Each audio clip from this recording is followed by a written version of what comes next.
نحمده ونصلي على رسوله الكريم أما بعد أعوذ بالله من الشيطان الرجيم بسم الله الرحمن الرحيم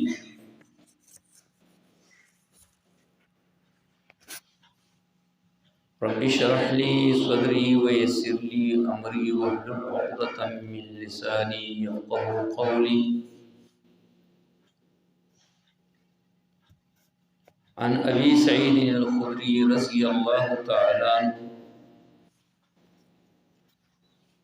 من قرأ سورة الكهف يوم الجمعة أضاء له من النور ما بين الجمعتين.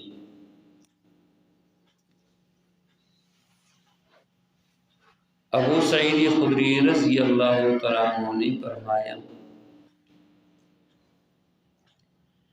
کہ جو بندہ سورہ کہف جمعے کے دن پڑھ لیتے ہیں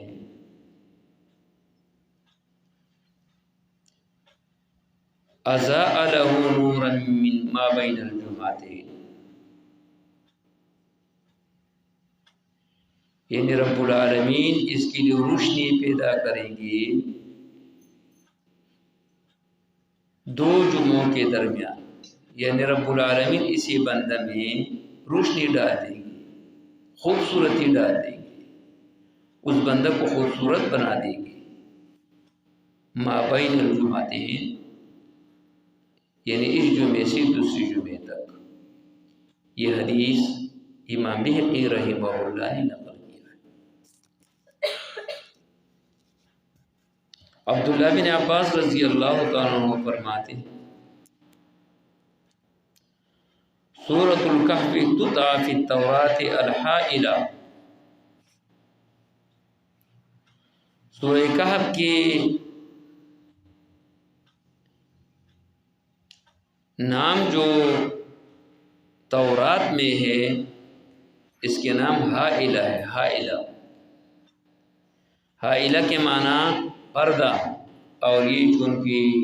انسان اور شیطان کے درمیان میں پردہ ہے۔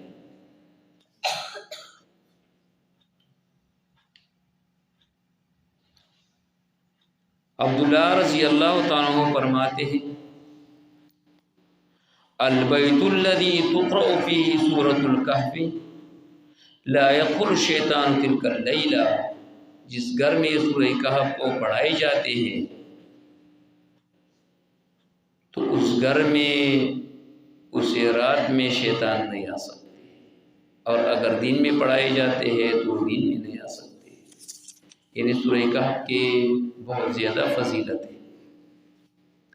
ابو درداء رضی اللہ تعالیٰ عنہ فرماتے ہیں من حفظ 10 آیات من اول سورہ الکہف عصم من فتنة الدجال،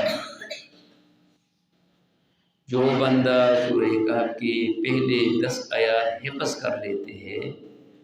تو یہ بندہ محفوظ ہوگی دجال کے فتنے سے۔ جو بندہ سورہ کہف کے اول 10 آیات یاد کر لیتے ہیں، حفظ کر لیتے ہیں، تو حضور علیہ السلام نے فرمایا عصم من فتنة الدجال، یہ بندہ محفوظ ہوگی دجال کے فتنے سے۔ معاذ رضی اللہ تعالیٰ عنہ فرماتے ہیں من قرأ اول سورۃ الکہف او آخرها كانت له نورا من قدمه إلى رأسه ومن قرأ كلها كانت لها نورا ما بين السماء إلى الأرض، جو بندہ سورہ کہف کے اول 10 آیاتیں پڑھ لیتے ہیں یا سورہ کہف کے آخری 10 آیات پڑھ لیتے ہیں تو اس بندہ کے لیے نور ہوگا من قدمی الی رأسہ، پاؤں سے لے کر سر تک، یعنی آپ کا اللہ تبارک و تعالیٰ آپ کی بدن میں وہ نورانیت پیدا کرتے ہیں۔ وَمَنْ قَرَأَ كُلَّهَا كَانَ لَهَا نُورًا مَا بَيْنَ السَّمَاءِ إِلَى الْأَرْضِ،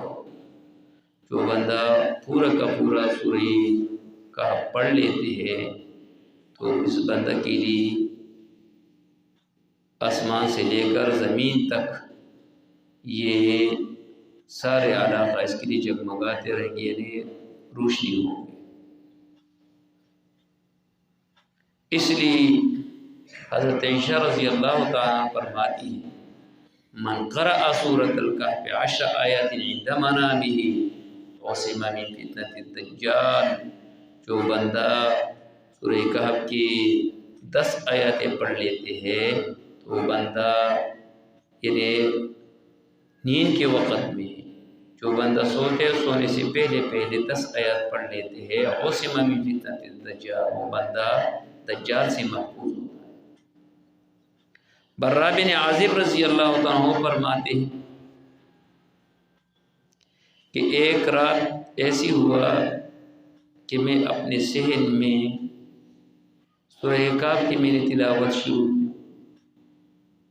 چونکہ عرب تھے اور عرب تو قرآن کریم کی لذت سے اور الفاظ سے واقف تھی، نہ نحوے پڑھنے کی ضرورت تھی اور نہ صرف اور نہ بلاغت نہ لغت وغیرہ کی، وہ تو ایسے بھی ساری چیزیں جانتے، تو ظاہر ہے جو بندہ اس کی زبان میں بھی نازل ہوا ہے، اہل زبان تھے، وہ فرماتے ہیں کہ جب میں زور سے پڑھتا تھا تو یہ میرے گھوڑا باہر سین میں تھے، وہ بھی دکھنے لگتے اور اسی کے قریب میرے بیٹا سویا ہوا تھا چارپائی میں، تو جب جہر سے پڑھ لیتے زور سے پڑھ لیتے تو وہ بھی دکھ جاتے، لاتے مارتے، تو مجھے خوف ہوتا ایسے نہیں کہ میرے بیٹا وہ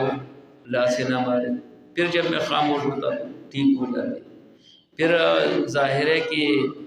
قرآن کریم کا بھی ایک لذت ہے، ایک مزہ ہے، پھر جب مزے میں آ جاتا پھر زور سے پڑھ لیتے، پھر ایسے حالت شروع ہو گئی، یعنی پورے رات یہ حالت تھی کہ اگر جہر پڑھ لیتے تو یہ گھوڑا بلکنے لگتی اور وہ